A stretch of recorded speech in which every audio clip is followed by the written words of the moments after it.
Abraão, parte 3. Os 3 homens misteriosos. O capítulo 18 do livro de Gênesis fala da aparição materializada de Deus a Abraão, juntamente com 2 anjos, que também estavam materializados na forma de homens. Por mais que anjos e o próprio Jesus se materializem em seres de carne, isso não muda as suas naturezas, divina no caso de Jesus e espiritual no caso dos anjos. Depois apareceu-lhe o Senhor nos carvalhais de Mamre, estando ele assentado à porta da tenda no calor do dia. E levantou os seus olhos e olhou, e eis 3 homens em pé junto a ele.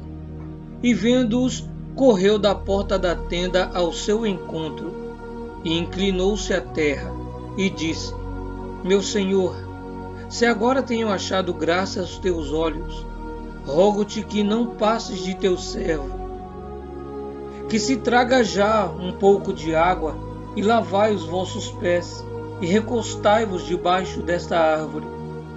E trarei um bocado de pão, para que esforceis o vosso coração. Depois passareis adiante, porquanto por isso chegastes até o vosso servo. E disseram: Assim fazei como disseste. Livro de Gênesis, capítulo 18, versículo 1 ao 5. Sempre que alguma pessoa se prostrava diante do Senhor Jesus na Bíblia, ele não a impedia de fazê-lo, pois como filho do Deus vivo é digno de todo louvor e adoração, pois é o representante do seu Pai e mediador entre Deus e os homens. Um exemplo disso foi o leproso que se prostrou diante dele e falou: Senhor, se quiseres, bem podes me tornar limpo. Jesus estendeu as mãos e tocou, dizendo: Quero, fica limpo. Livro de Mateus, capítulo 8, versículo 1 ao 4. Vejam que ele não impediu de se prostrar, mas ainda o honrou curando. Já em Apocalipse, capítulo 22, versículo 8 ao 9, João, apóstolo do Senhor Jesus, se prostra diante de um anjo, e este o adverte: Olha, não faça tal coisa, porque eu sou conservo teu e de teus irmãos, os profetas, e dos que guardam as palavras desse livro. Adora a Deus. Quando Abraão se dobrou, não fez para os 3, mas apenas para um. Por isso, em Gênesis capítulo 18, versículo 3, ele diz a frase: Meu Senhor, e não meus senhores. De alguma forma, Abraão conseguiu distinguir o seu Senhor no meio daqueles 3 que estavam bem à sua frente. E Abraão apressou-se em ir com Sara à tenda e disse-lhe: Amassa depressa 3 medidas de flor de farinha e faze bolos.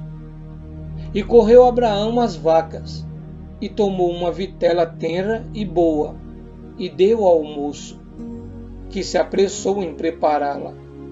E tomou manteiga e leite, e a vitela que tinha preparado, e pôs tudo diante deles. E ele estava em pé junto a eles, debaixo da árvore, e comeram. Gênesis capítulo 18, versículos 6 a 8. Jesus jamais recusa uma oferta, pois na oferta está a honra do ofertante a Deus, como uma espécie de presente a Deus. Sabemos que Deus é o dono de todas as coisas, mas a atitude de um ser ilimitado em honrá-lo vale mais que 1000 tesouros.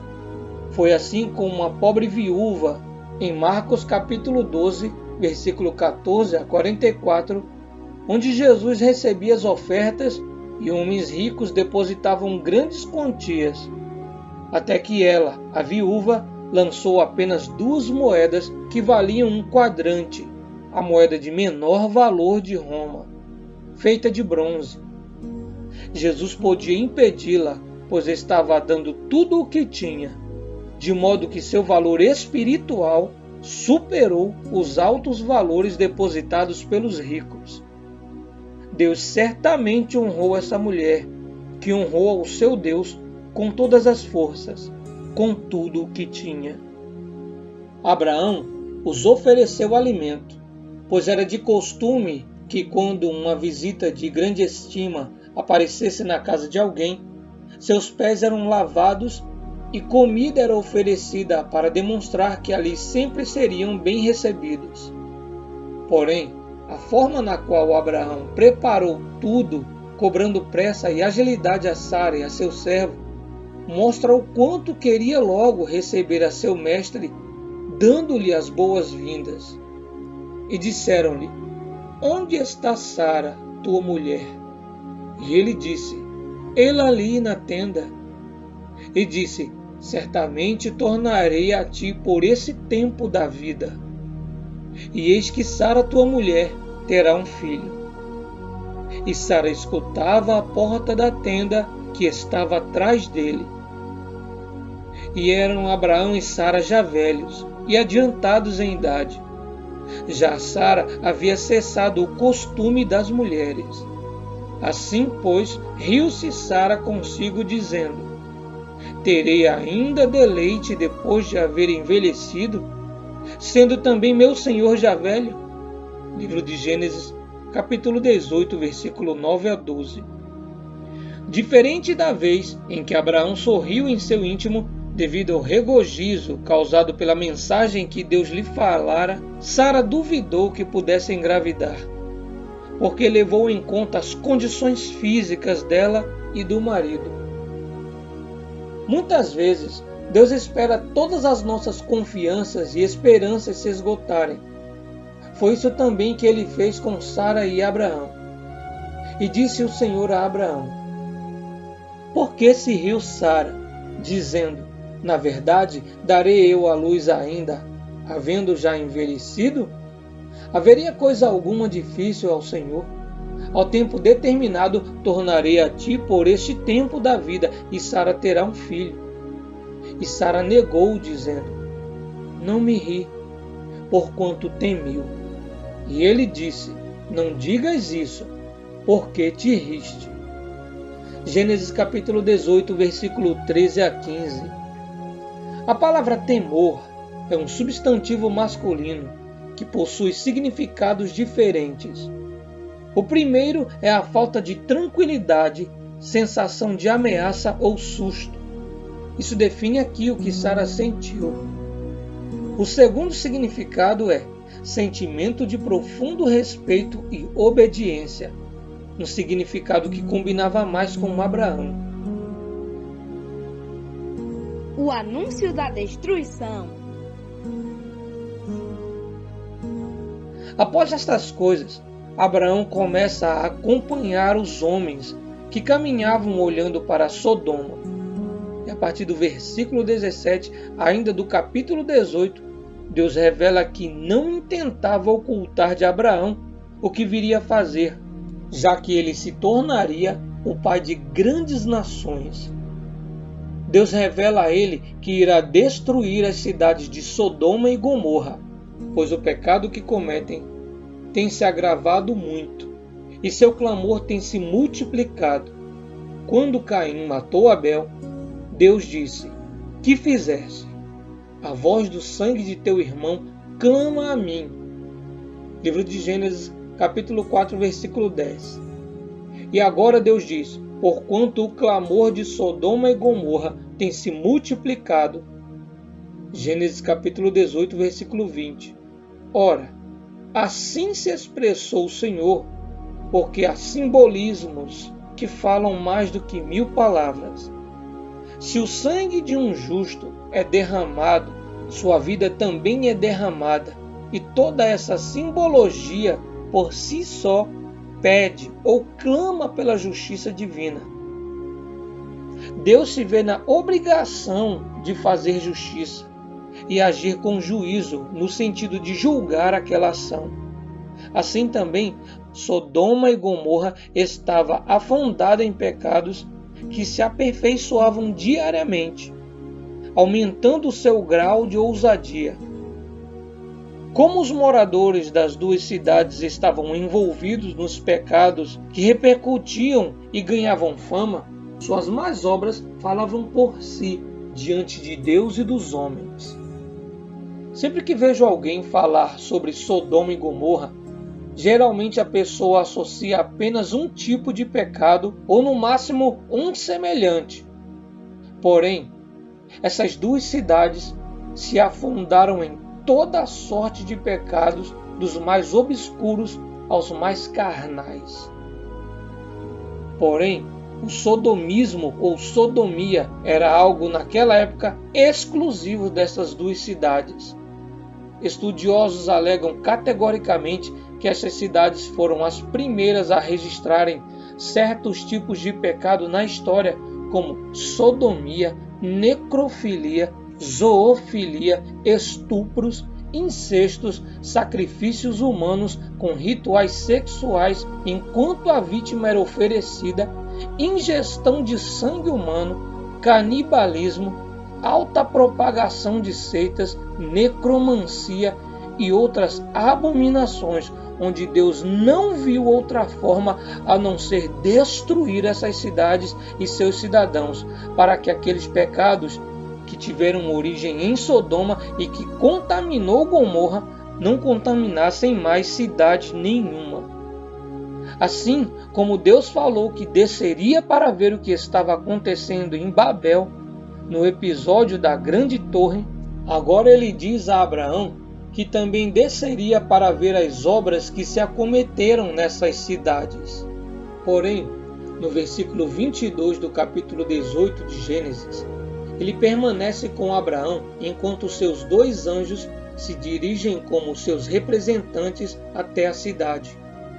Observando atentamente a tudo que Deus lhe falava, algo chamou a atenção de Abraão. O fato de Deus relatar que destruiria a todos da cidade cuja qual Abraão possuía um parente e que Abraão acreditava ser um homem justo, pois assim ele se portava diante de Abraão. Era Ló, seu sobrinho, por quem Abraão tinha arriscado a própria vida para o resgatar das mãos de 4 reis impiedosos. Então Abraão pergunta a Deus: destruirás também o justo com o ímpio? Se porventura houver 50 justos na cidade, destruirás também? E não pouparás o lugar por causa dos 50 justos que estão dentro dela? Longe de ti que faças tal coisa, que mates o justo com o ímpio, que o justo seja como o ímpio. Longe de ti. Não faria justiça o juiz de toda a terra? Livro de Gênesis, capítulo 18, versículo 23 a 25. Abraão era íntimo com Deus. Ele sabia que Deus preza e ama a justiça. Então, nessa pergunta, ele explora essa possibilidade de que Deus use sua misericórdia para com aquele a quem achava ser um homem justo. E crendo assim, pede praticamente para que Deus não manche sua própria reputação, para que não seja lembrado como um Deus injusto. Porém, o Senhor lhe respondeu: se eu, em Sodoma, achar 50 justos dentro da cidade, pouparei a todo lugar por amor deles. Gênesis capítulo 18, versículo 26. Mesmo entendendo a resposta divina, crendo no caráter de Ló, Abraão repete a pergunta, sempre diminuindo a quantidade dos justos. Porém, Deus, em todas as vezes, dá a mesma resposta que a primeira. Numa última tentativa, já no versículo 32 do capítulo 18 de Gênesis, Abraão pergunta: ora, não se ire o Senhor, se ainda só mais esta vez falo. Se porventura se acharem ali 10. E disse: não as destruirei, por amor dos 10. E retirou-se o Senhor quando acabou de falar a Abraão. E Abraão tornou-se ao seu lugar. Gênesis capítulo 18, versículo 32 a 33. Os 2 anjos materializados em homens chegaram até Sodoma e de cara encontraram Ló sentado às portas da cidade. Ló não os reconheceu como anjos, porém os recepcionou de forma semelhante a que Abraão os recebeu, como o Senhor em sua casa. Certamente a aparência dos anjos como homens deve ter sido muito bela e provavelmente estavam bem vestidos, pois Ló os reconheceu como estrangeiros. Por isso, pôs seu rosto em terra, não em forma de adoração, mas para se apresentar aos homens supostamente de outra cidade, que ali estavam pessoas de paz. Esse costume era corriqueiro naqueles tempos, pois se um estrangeiro rico se agradasse da cidade e resolvesse morar nela, isso ajudaria a cidade financeiramente e culturalmente. Novas ideias poderiam ser implementadas tanto na agricultura quanto na pecuária, sem contar em técnicas de armazenamento de água e sementes. Assim como Abraão, Ló lavou seus pés, fez um banquete, fez também bolos sem fermento. E quando todos estavam prestes a dormir, vieram muitos homens de Sodoma, cercaram a casa de Ló, bateram em sua porta e exigiram que Ló os pusesse para fora, para que ele os conhecesse. Porém, a intenção daqueles homens era violentá-los publicamente na rua. Ló tentou intervir na situação, chegando a oferecer suas 2 filhas virgens, pois se sentiu muito triste em saber que aquilo aconteceria aos homens viajantes que ele mesmo atraiu para sua casa. Ele não queria ficar com aquela culpa pela abominação que aconteceria, mas os homens o empurraram e gritavam, dizendo que desde que chegou ali, Ló queria ser o juiz deles. E prometeram que fariam pior a Ló. Os anjos o puxaram e, estendendo a mão para os homens, fizeram a todos eles ficarem cegos. Os homens passaram horas procurando as portas, tateando com as mãos, mas não encontraram. Os anjos assim se revelaram e falaram sobre a destruição das 2 cidades e pedem para que Ló saia rapidamente com sua família. Ló corre até os rapazes que estavam prometidos para casamento com suas filhas e tenta alertá-los. Eles, porém, zombaram daquilo e acharam que Ló estava brincando. Ló retorna para sua casa e os anjos o apressaram, mas Ló demora muito, a ponto de os anjos o puxarem pelas suas mãos, tanto sua mulher como as suas 2 filhas, e se foram. Do lado de fora, os anjos o alertaram que não ficasse entre aquelas campinas, pois seriam destruídas, mas que fossem para os montes. Ló, como de praxe, usando os olhos físicos, viu uma pequena cidade e disse que não subiria aos montes, mas iria para lá. Ló ainda falava e o anjo o mandou ao menos se apressar e o admoestou que não olhassem para trás. Devido a esse episódio, o local se chamou de Zoar, a terra para a qual Ló fugira inicialmente. A destruição de Sodoma e Gomorra. Então, o Senhor fez chover enxofre e fogo do Senhor desde os céus sobre Sodoma e Gomorra, e destruiu aquelas cidades e toda aquela campina, e todos os moradores daquelas cidades, e o que nascia da terra. Gênesis capítulo 19, versículo 24 a 25. É interessante a parte final desse versículo, onde diz que até o que nascia da terra, o Senhor destruiu, neste caso, a plantação.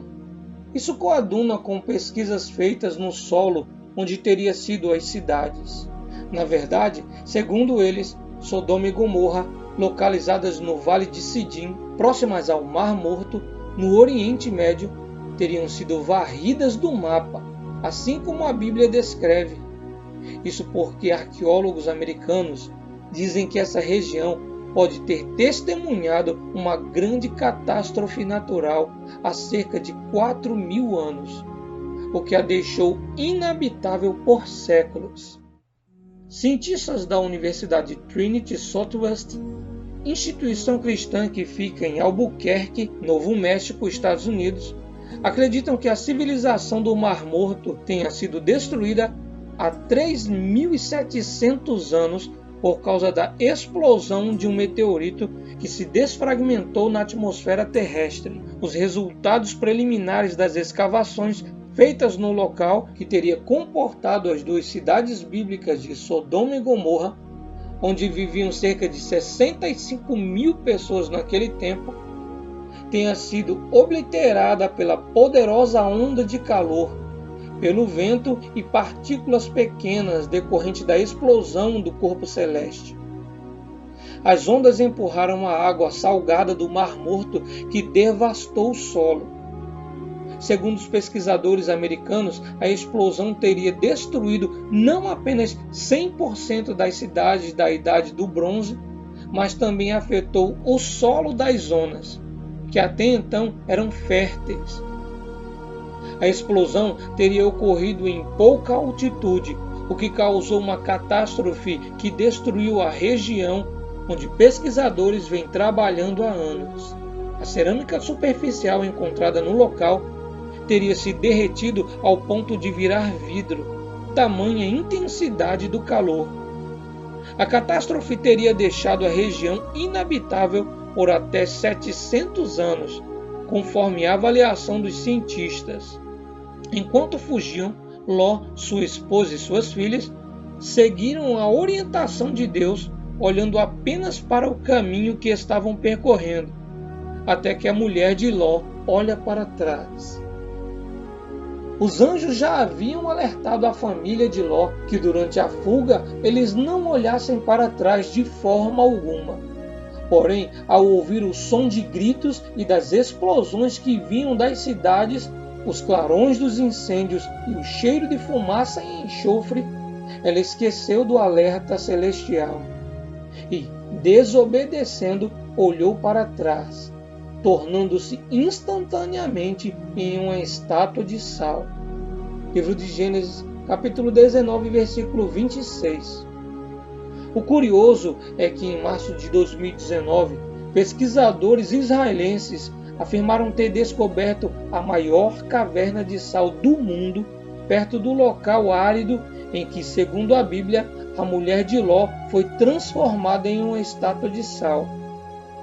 Localizada no Monte Sodoma, a caverna Malhã, no deserto do Negev, é a maior caverna de sal do mundo, medindo mais de 10 quilômetros de comprimento.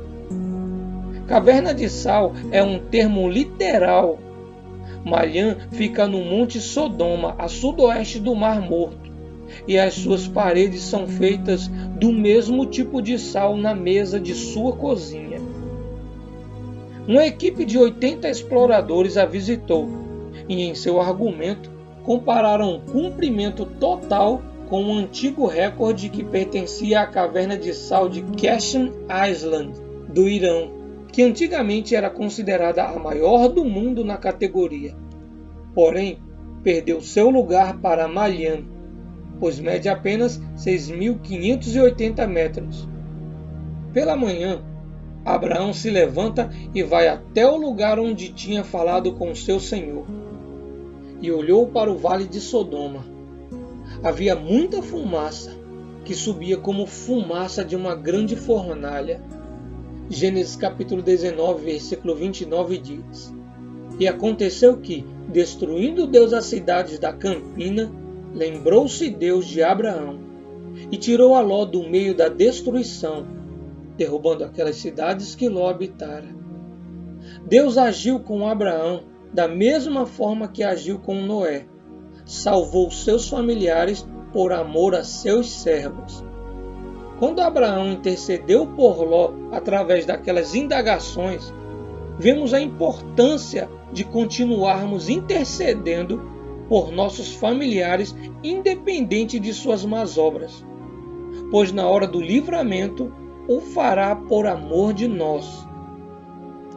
1 Coríntios capítulo 7, versículo 14 diz: que tanto o marido incrédulo quanto a esposa incrédula são santificados pelo marido ou pela esposa convertida.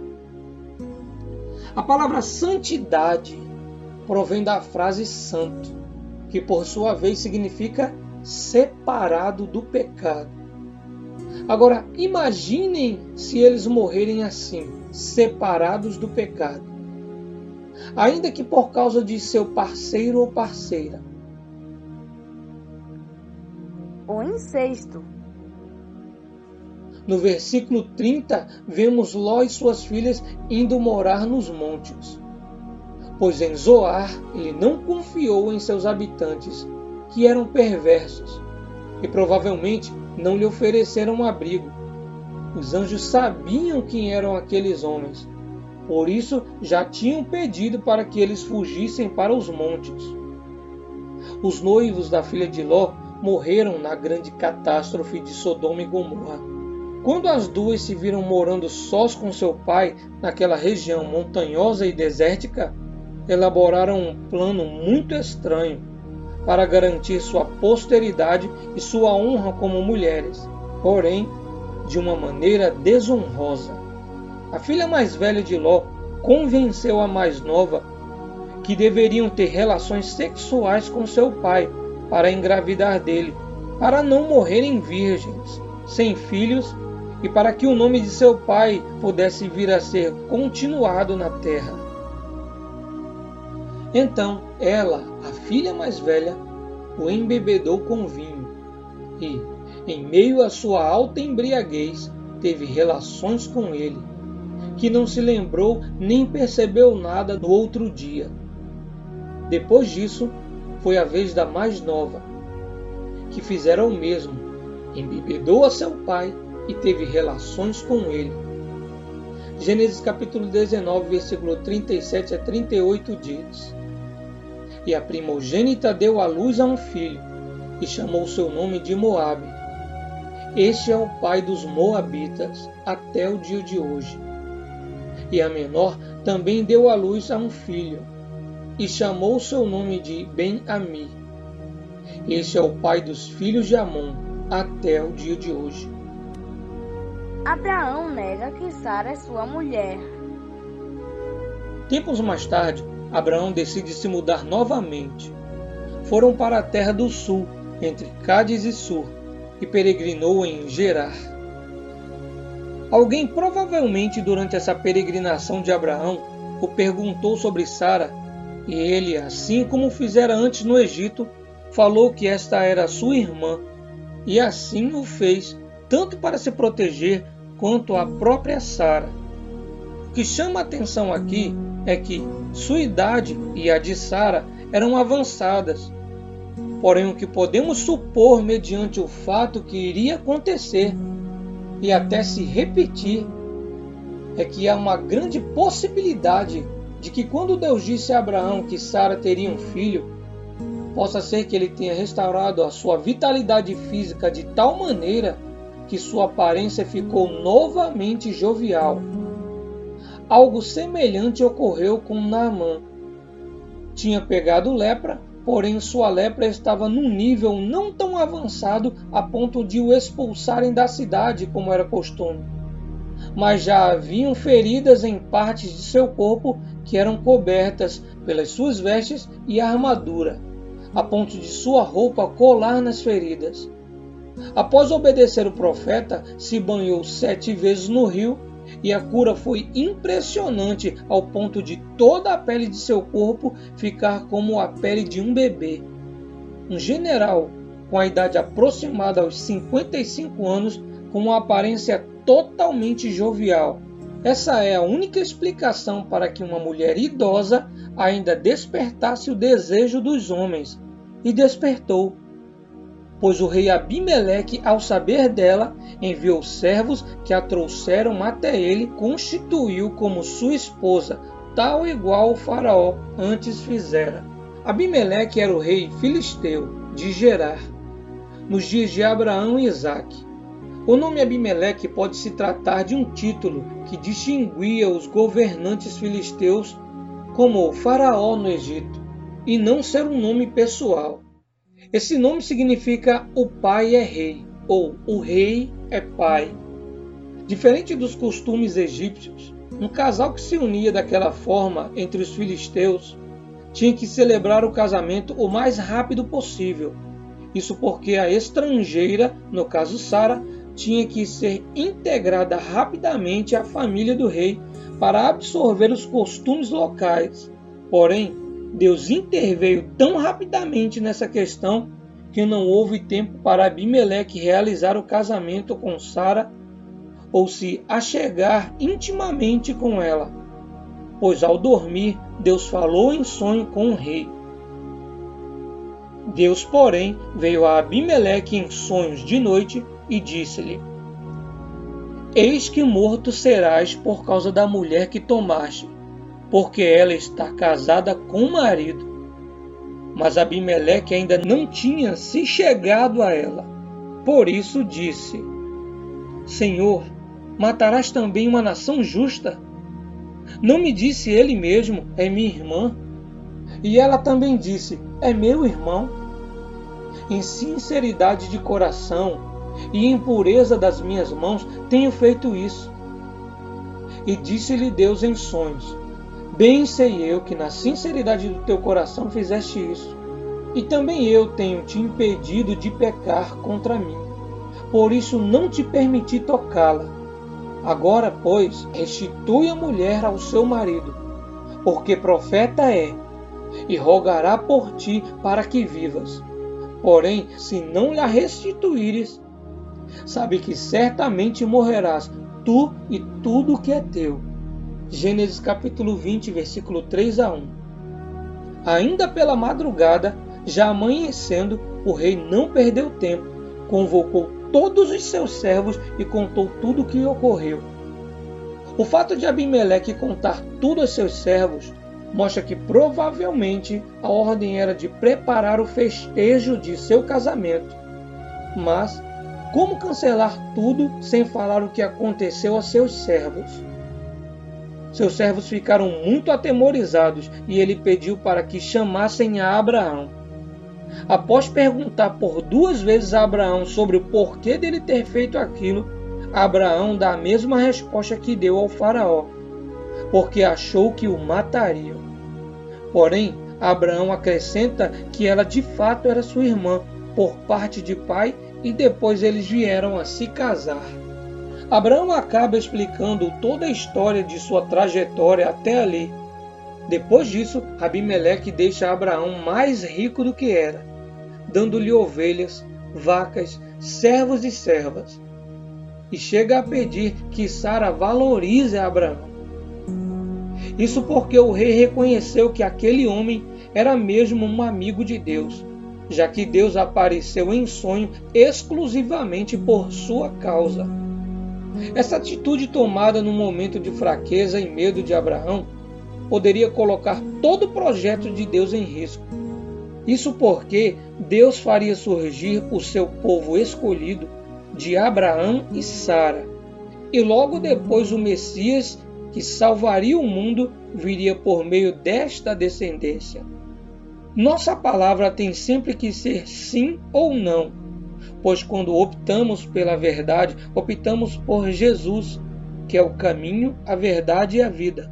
Os versículos 17 e 18 concluem a história de Abraão e Abimeleque de uma forma surpreendente. Nele, vemos Abraão orando pela cura de Abimeleque, sua esposa e de suas servas ou concubinas. Isso porque eles foram acometidos de doenças que causaram neles esterilidade.